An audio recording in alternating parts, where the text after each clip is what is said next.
All right, let's go to the record on cause number DC 209666, 7700 John Carpenter LLC versus Ben Randolph. Counsel, make your appearances. Your Honor, Bill Richmond, counsel for the plaintiff. I'm sorry, we're not going on the record. We're just going on YouTube. I apologize. Mr. Your Garrett. Honor, Chase Garrett and Margaret Rickey for the defense. There's some kind of feedback from your side, Mr. Garrett. Okay. I don't know if you can do anything about it. We turn that volume way down. We're in the same room. I may need to separate.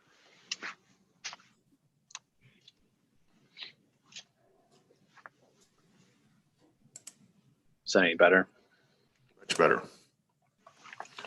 You can proceed.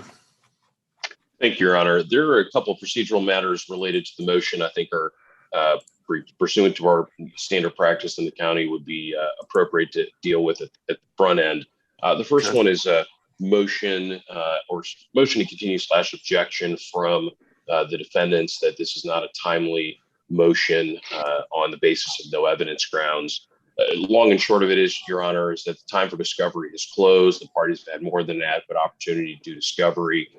The defendants decided to belatedly send discovery outside of the scheduling order, which is subject to a separate motion that they have moved to both request discovery and modify the scheduling order. But without question, under Rule 166A, we have more than crossed the threshold for the appropriate time for a no evidence motion. Given both the length of time the case has been on file, the diligence or lack thereof from the defendants in trying to obtain discovery, in the sheer fact of the matter that we are at the end of the stated scheduling orders discovery period. So for that reason, we would ask the court fully hear all issues that were presented in the no evidence motion. Now, perhaps related to that is another argument with regards to timing. Over the weekend, a motion to strike plaintiff's reply was filed by the defendants under the mistaken belief that under the local rules that the reply was untimely filed. But Rule 2.09 under the local rules has an exception for reply briefs related to motions for summary judgment. While normally only emergency briefs may be filed, they have to be filed no later than 3 working days before the scheduling hearing. The next sentence in that rule does allow for reply briefs. Quote, reply briefs in support of a motion for summary judgment must be filed and served no less than 3 days before the hearing. Under a typical rule of construction for the rule, for reading rules and laws, it would be that given that there's 3 days versus 3 business days within the same rule, clearly the reply was filed and there's no articulation of an actual prejudice here given the particular motion itself. So I'm happy to move directly into the substance of the argument. Let's hear they're the ones moving for continuance, right? Yes, sure. Well, let's let them talk. So sure, let's hear from them. Good morning, Your Honor. A couple of issues. The court entered a scheduling order in this case on February 8th, and it set the close of discovery for March 31st. If discovery requests are to be, written and transmitted such that there's a timely response during the discovery period, that would have given us a window to serve discovery from February 8th to March 1st. That's a very truncated period of time, and that's even a more truncated period of time when my office was closed for 2 weeks because of the big freeze that we had. And so didn't you guys agree to this though? This was y'all's proposed scheduling order, right? That's correct. It was drafted by the other side and sent us, and we agreed to it. But okay. We had a truncated period of time to send written discovery, and in that, we had a 2-week period. Out of the 3 weeks that we had to send written discovery, our office was closed for 2 weeks. I couldn't access our physical files. I couldn't access our server. My office building itself was closed. We had a pipe burst, which took out an electrical panel. We weren't able to come up here and do any work or reach anything. So our written discovery was transmitted in March while the discovery period was open. Their response does fall outside the discovery period. They took the position that they don't need to respond to that discovery and have given us blanket objections. We've asked the court to reopen discovery. That's subject to another motion. I didn't set that motion today. I hate setting motions on top of other folks' things, and I hate it when it happens to me. But we are asking the court to reopen discovery to at least allow the discovery that's been sent to be answered. And this is, let me ask this. So what discovery do you feel like you need to respond to the summary judgment?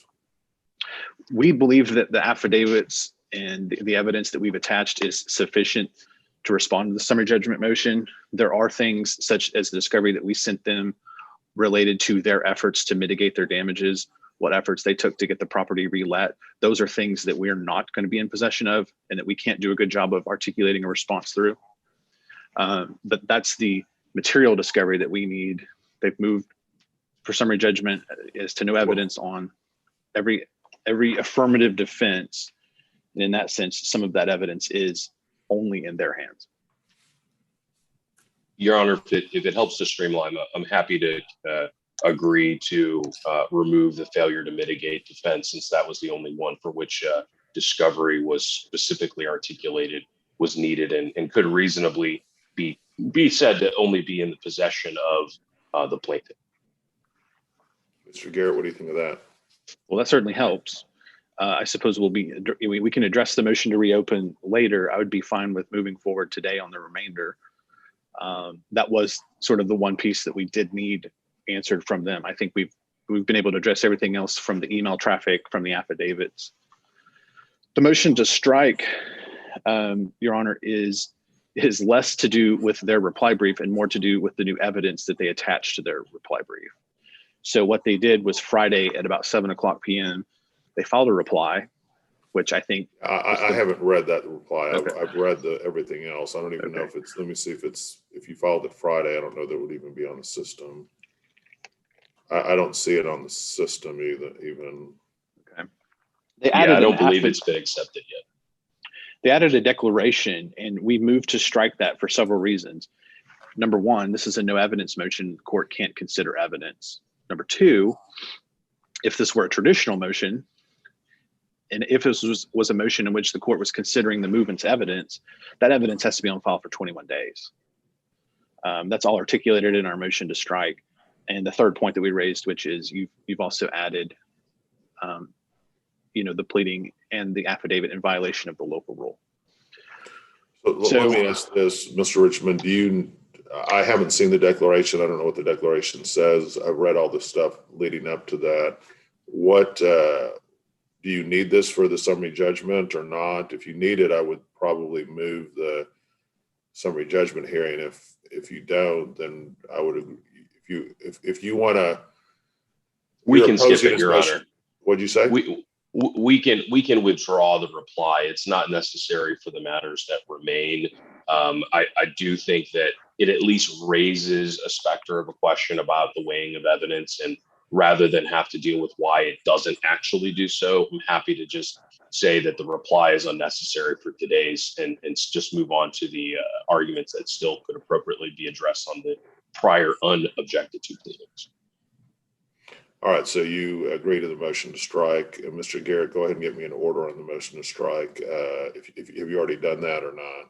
We'll upload one this morning, Your Honor. If you could upload that and also email it to Rhonda, my court coordinator, and make sure that when you prepare the order that it says, instead of on this date, like it usually does, so that it says on April 26, 2021, the court granted the motion to strike, just so it's clear. And then, but e-file that and email it as well. We will do that, Your Honor. Okay. Your Honor, the only question I have about that is that our concession to doing, I mean, if the result of this is that we're getting an order to strike that doesn't articulate the basis of having some battle over it, I would almost rather not concede and then move into the arguments to demonstrate why that is wrong. But rather, my point would be is that we're voluntarily withdrawing it. So having an order on the motion to strike is mooted at this point. I just don't want to 4 months from now. Why don't we say, why don't you say agreed, make it an agreed order to strike, and then include in there that that the defendant has voluntarily withdrawn the declaration. Great. I'm sure Mr. Garrett and I can work that. The link. Okay. All right. Let's go ahead and proceed.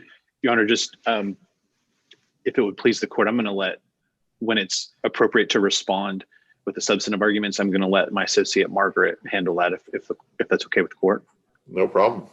You're going to have a full day of the Ricky family because I think her husband has a hearing at 11 this morning. Okay. So, Well, good. Well, that's great. All right, Mr. Richford, you can proceed. Thank you, Your Honor. Just to clear the plate a little bit, there's a little bit of agreement, I guess you would say, on a few of the defenses. So I'm going to run through those. Let Ms. Shea or Mr. Garrett confirm that we're all on the same page about eliminating some of these items.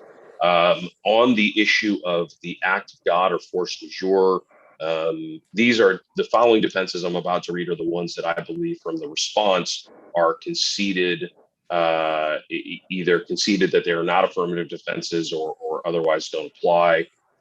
The first one would be act of God or force majeure, unconscionability, unsuitable for defendant's intended use of the commercial property. That one may not be, so I'm gonna read that.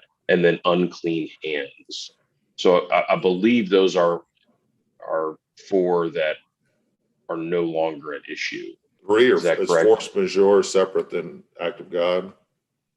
They were all together as one, act of God or force majeure all together. So we considered those ones for purposes. So let me ask Ms. Shea then, do you guys withdraw act of God, force majeure as a defense? Yes, sir, we do.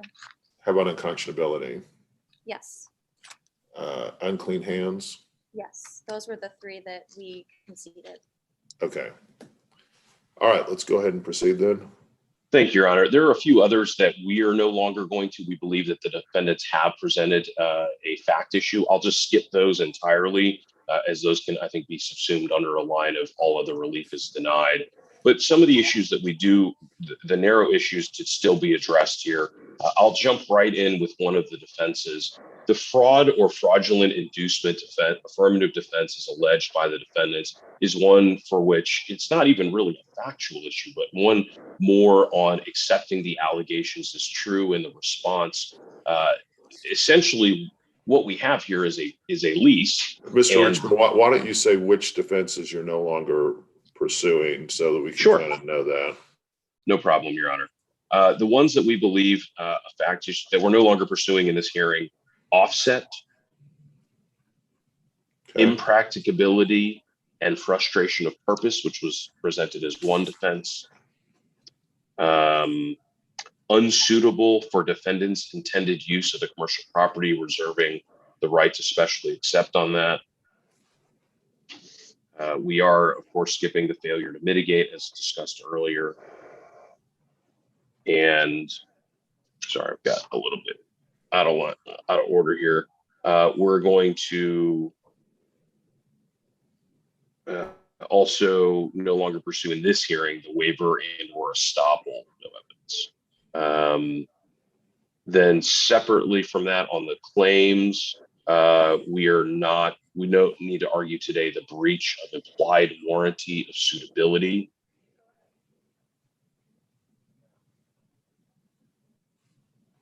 Okay. So what are you still moving on? The fraud or fraudulent inducement? What else?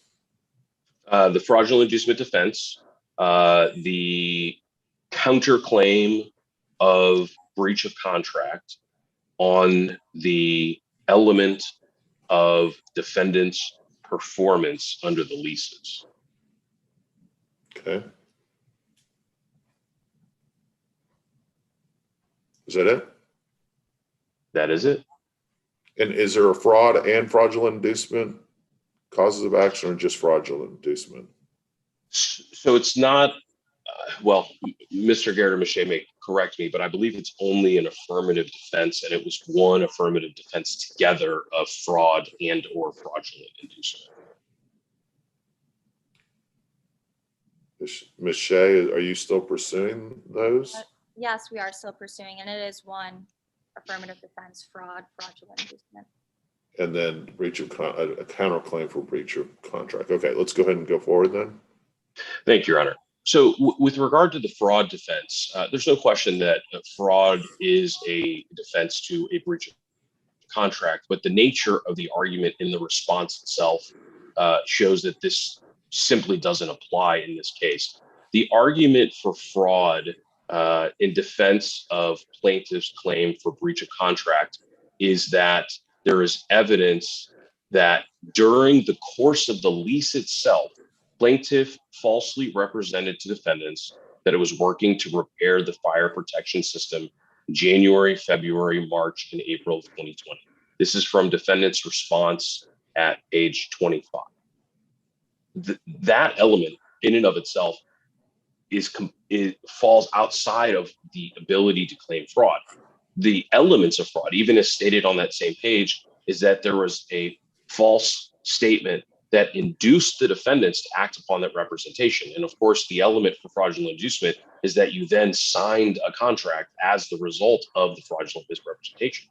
But here, their allegation isn't that they signed some new agreement. It's just that they continued to exist in this tenancy and continue to perform their contractual obligations. So while it's certainly valid that the parties may have conflicting beliefs about who breached first and when they breached and what the consequences of that are, even if you took the defendant's position as true that there were false statements, which is not correct, but if you take that as true, as you're required to do in this no evidence motion, that basis for a fraudulent inducement defense fails as a matter of law. There was no inducement into a new agreement that occurred. So certainly what they're going to argue then is, well, we never would have continued to pay our rent under the agreement, or otherwise maybe they're going to say we would have stayed in the space or something to that effect.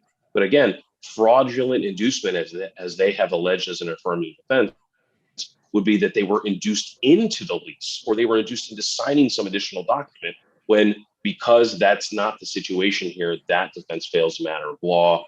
I do think, Judge, it's probably best if we, pending your desires, that we just deal with this defense before we move to the other claim, because they'll. I agree. I think that's a good idea. Ms. Shea, I will say this, that usually when I see a fraudulent inducement defense, it is kind of pre-contract, and it sounds like the behavior you guys are talking about are post-contract. So is there any case law that allows you to apply a fraudulent inducement claim or defense for activities that occur after the contract is formed? That is an excellent question. I would have to provide additional briefing on that.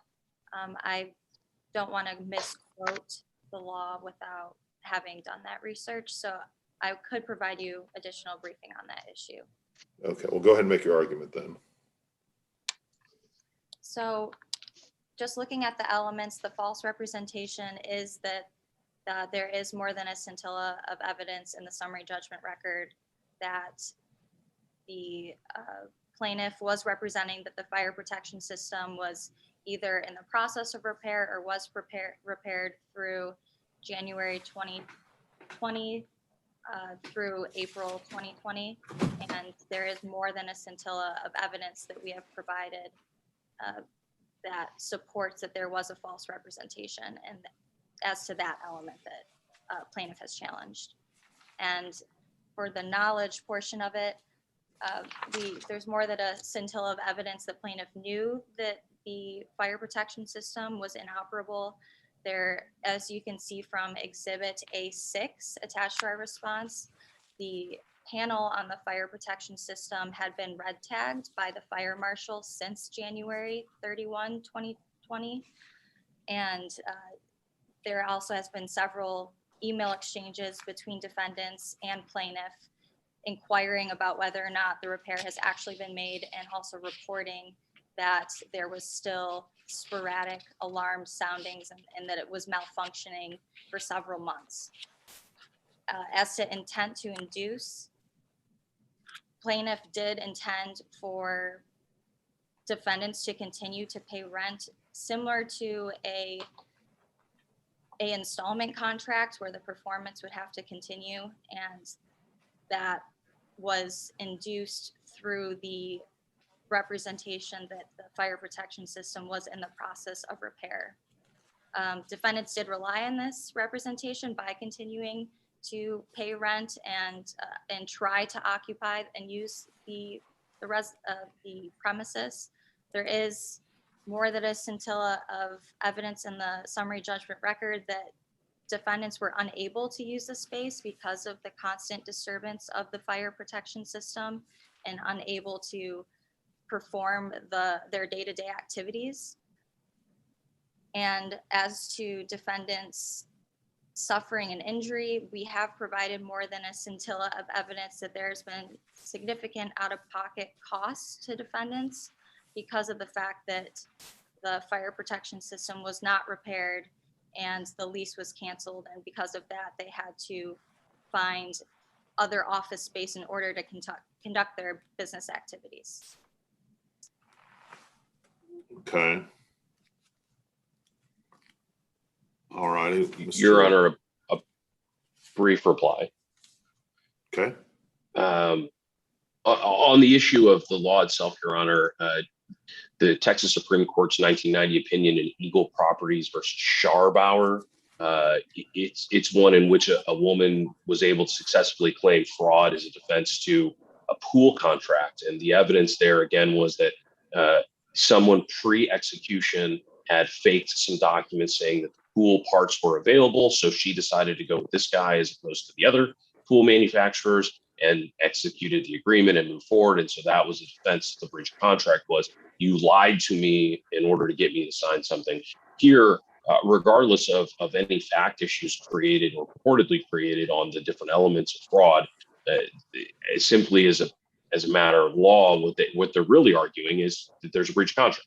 And in fact, they've alleged that counterclaim of breach of contract. But even on the issue of facts themselves, Your Honor, the evidence of intent, which is a critical element, is more than lacking. They simply cite to exhibits A and B. B is that of Ben Randolph. A is that of Mr. Ryan Hayes. They don't cite any specific paragraph to be able to show intent or any type of mens rea. Let me tell you what my main concern is here, and I Yes, kind of asked Ms. Shea about it. Generally when I see fraudulent inducement, it's a situation like you said, that it occurs prior to the contract being formed. Are there cases to apply fraudulent inducement to activities that occur after the formation of the contract, and fraud as an affirmative defense? Can that be raised for post-contractual activities as opposed to pre-contractual activities? Intent to me is almost always going to be a fact issue. And so the question is, does this defense even apply? And do you know one way or the other?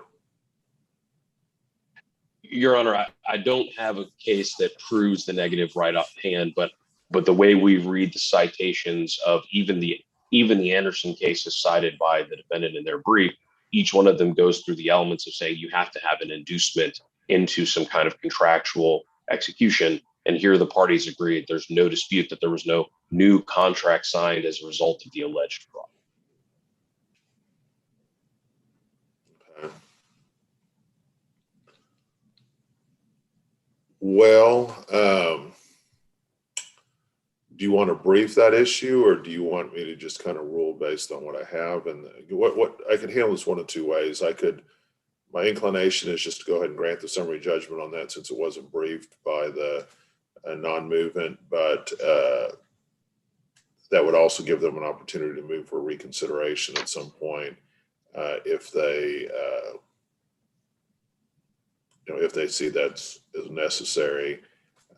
If they really want, I mean, they have so many different affirmative defenses. I don't know that this one really is that important, but if it is important, or we can just give you guys another chance to brief it if you both agree to that.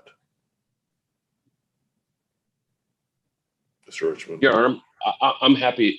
Well, given that you're inclined to rule in my favor, yes, but I want justice to be done here, Judge. So I think that while the court should, based on these pleadings, is probably obligated by the rule to do so, I'm not going to vehemently object to Mr. Garrett and Ms. Shea and I conferring afterwards and even kind of doing a little letter brief on each way to make sure that justice is done. Okay, sounds good. And then the other defense you're moving on is breach of contract performance, I think you said. So it's actually the element of their counterclaim for breach of contract. Specifically, they have argued that they have evidence of their element that they have performed, both Patriot and agency. And the dispute here is whether or not there was a full performance by paying the April 2020 lease. The evidence that we have here is that they did not. Or rather, what we're saying is that they don't have evidence that they actually performed the lease by paying in April. They have alleged and argued that they made the payment, but they do not actually have adequate summary judgment evidence to raise the scintilla on the payment for April of 2020. What they do have is they can show that they promised to pay it, but no evidence that they actually did pay it, which is their obligation. Okay. Response? Your Honor, it's our burden is just to show more than a scintilla of evidence, and our client's affidavit expressly states that they paid the April 2020 rent. So because of that, a fact issue has been raised and is sufficient to go to a jury to determine whether or not the April 2020 rent was paid. All right, I'm going to go ahead and deny the summary judgment on that point. So, Mr. Richmond, go ahead and put an order together on everything I've ruled on. If we need a supplemental order on the fraud issue, if you guys want to brief that, I can do that. But at this point, I haven't made a decision on the fraud issue. Let me ask you guys about one other issue, which is this case is currently set for trial on June 29th. How long do you think that would take to try?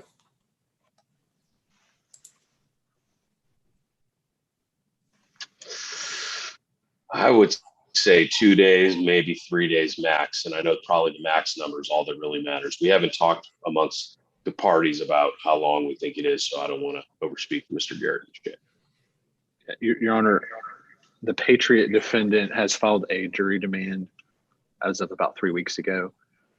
Oh, they have? I don't know if we're set on a jury week or not, so I don't know if that comes into play. But when picking a jury, and all that, always add an extra day. So I would say 3 or 4 days. So this is the issue then, is that correct, Mr. Richmond? That is correct. All right, so that changes the scheduling on this. I wasn't aware of that. So you guys may or may not have heard that the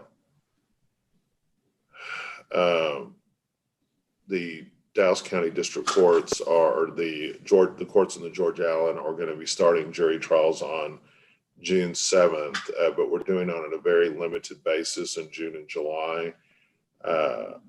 We're doing basically, without going into a lot of detail, each judge is allowed 1 day each month to pick a jury. That this court has June 23rd and July 17th that we're able to pick juries.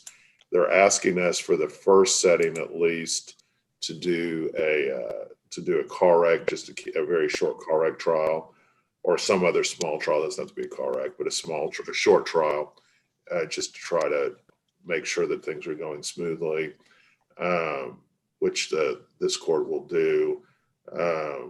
So we could set you guys on July 19th. I do have quite a few other cases set that day, as you could imagine. Or we can just set you at some point. I don't know what's going to happen in August and September, October, November. I mean, this is a pretty new case, and so it's up to y'all what you want to do.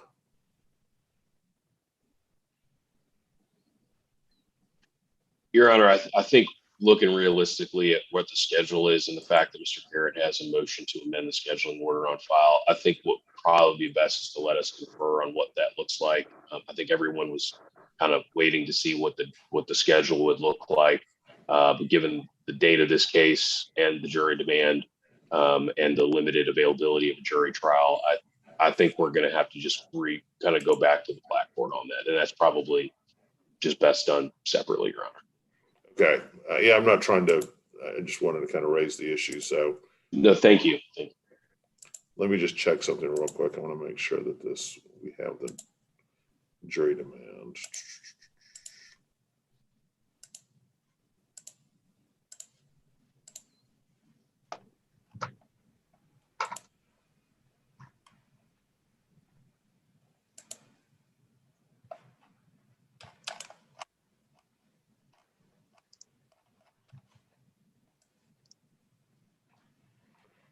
So can you let Rhonda know this John Carpenter case, 7700 John Carpenter, that should be a jury case, not a non-jury.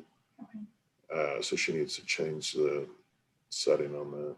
Set a date for it now. No, you guys, so at this point, you don't want to change the date, is that right? Not yet? Not yet, Your Honor. Okay. All right, guys. Well, sounds good. Just get me an order. Try to get it agreed to by both sides, the form of the order. And again, as I said before, go ahead and make sure it says on April 26th, 2021, as opposed to on this date. Email it to Rhonda and e-file it as well. All right, guys. We will. Thank you, Your Honor. Will do. Thank you, All Your right, Honor. you guys be safe. Thank you. Thank you. Thank you. Anyone here on Smith v. Lyft? Yes, Or sir. Eden. Morning. Your Honor, I'm here for Lyft. Lyft, okay. Your Honor, then I'm here for Pamela Smith, Pete Ritter. Great. And Corey Eden here for defendant Smith.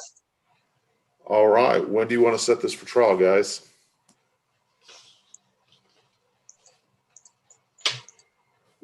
Probably, I would think the fall, Your Honor, since it's a new case, we have depots to get through. I think everybody's in the case now. Is that right, Pete?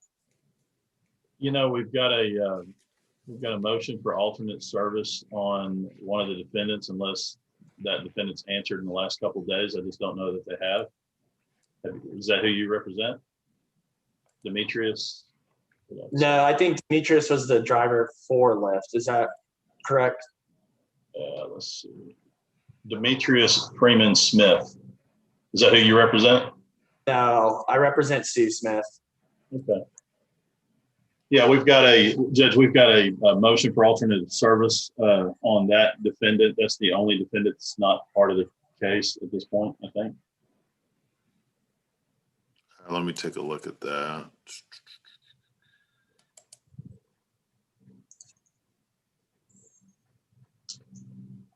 Is this, you trying to get publication on this? Yes, Your Honor.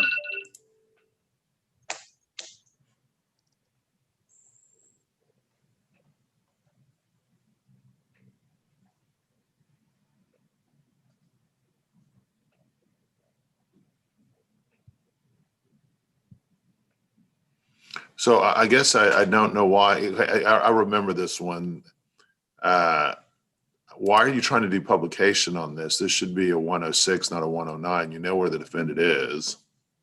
Well, according to our service provider, he's avoiding service, so he simply Yeah, can't but get you know an address. He said he lives with his mother. Well, we'll modify that and do it and just post it on the door if that's what the court wants us to do. We'll do that. Yeah, go ahead and do that. Go ahead and I think my coordinators actually called you guys a couple times, and I'm glad we're able to talk about it. I think there's been something lost in translation, but yeah, everything that you submitted indicates it should be a 106, but you guys have filed it as a 10. The order says 109. I don't think publication is at all appropriate in this case. You know exactly where he is. You just need to, do a 106. I think it's better from a due process standpoint and from y'all's standpoint, and it's cheaper. So let's do it as a 106 and get him served, and we'll go from there. So We'll do that. so, and in fact, that all you have to do is submit an order, a new order with the 106 language, and I'll sign it. If you could get it in today, I can sign it today. We'll e-file that right after the hearing. Sounds good. So realistically, when can you guys get this ready? I don't think there's any reason why we can't get it ready by September or October. I really don't. This is a pretty simple case. I don't have any disagreements with him on that. That works for me as well. I mean, you guys probably know that we haven't had jury trials in Dallas County except since March of last year. We're about to start them on a very limited basis in June. I don't mind setting you in September, October, but a case that's so new, the likelihood you're going to get reached is extremely low, but that's y'all's call if you want to set then, I'll set you then, or we can set you out a little farther so where you have a more realistic trial setting. It's up to y'all. When do you think that would be, Judge? Sometime mid next year. But again, there's always a chance. I mean, I don't want to say there's no chance you could reach in the fall, but just given the huge backlog we have, we've been setting cases in the fall for quite a while.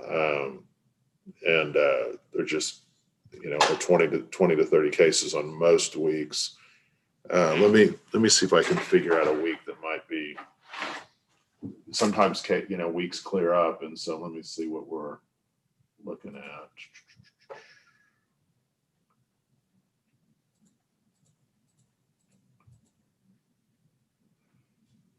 All right, so in September, for example, on the 7th, we only have 14 cases set on the 7th, but that's right after Labor Day.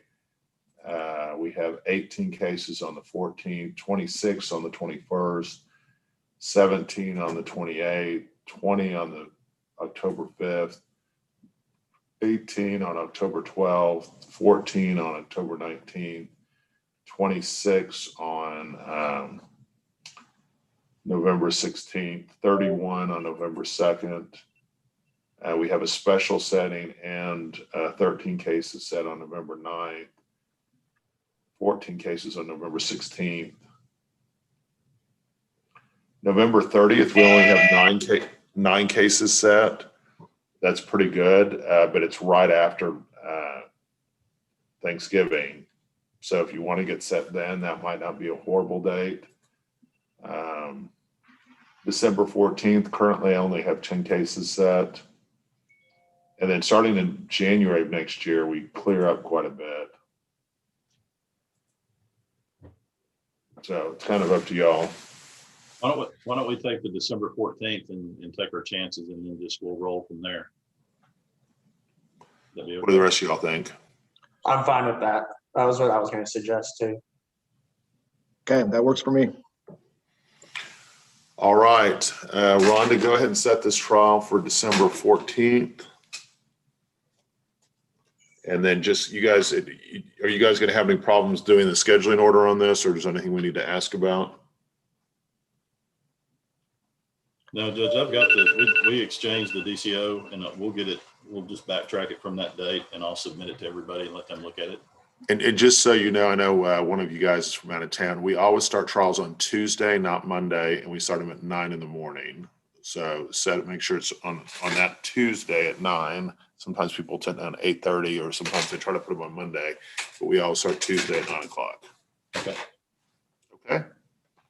Oh, how long is this case going to take to try? I guess that's the one other issue. Is it more than a week? Oh, no. Okay. No. If it's more than a week, the next week is Christmas. So that was my only issue.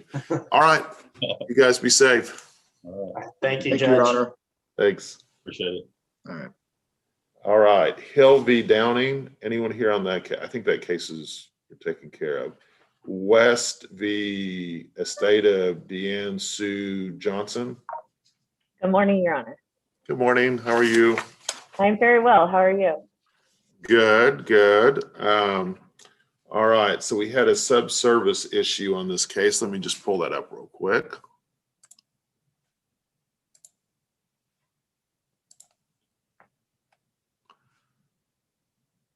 How are you this morning? I'm great. You know, Hoffman was my last name before we got to Ellis Island, and then wow. they changed it to Huffman. I believe we were Hoffman with 1 F and 2 N's, and then we became Huffman with 2 F and 1 N. So that was how my interesting. maiden name. Yeah, How yeah. interesting. I always wonder if I'm related to other people who are Huffman or Hoffman. And then I married a Cadillac, and I know for a fact that if someone has the same last name as Cadillac, we're definitely related through that marriage. So that is a very unusual name, but it's kind of a cool one. yeah, I think so too. So yeah, what we wanted to chat with you about, and I don't know how often you handle these kind of cases. So as I understand what you're doing is you're trying to find unknown heirs let me see, on a seek to quiet title, is that right?